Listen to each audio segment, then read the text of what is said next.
early years assessment is rooted in formative assessment, where you are just constantly keeping an eye out and noting what you see children showing you in what they do, not based on have I taught this and can they repeat it back to me, but what you see in practice. So you're actually seeing applied knowledge.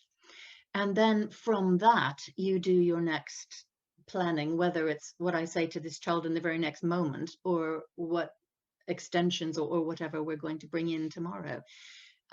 So that ongoing assessment, so that you actually know where children are in a very clear way. Um, and then there is the link to summative assessment, which has very different purposes. Summative assessment really isn't for helping children learn.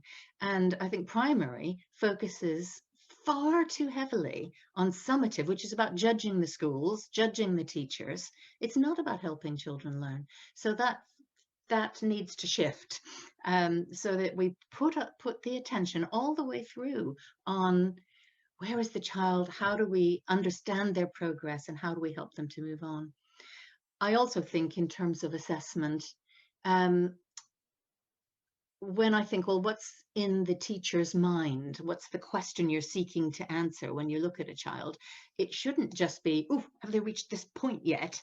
That it's got to be a more open, what do I understand about this child, about how they feel, about how they think, about what they're interested in, and how they learn, what works for them. And then we also get into, and are they motivated? Are they curious? Are they confident? Will they take a risk?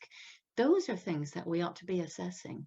And alongside, yes, what skills and knowledge are being learned and embedded in the way that they engage with activities. So we need a much, much broader formative assessment and far less emphasis on those tests and summative levels.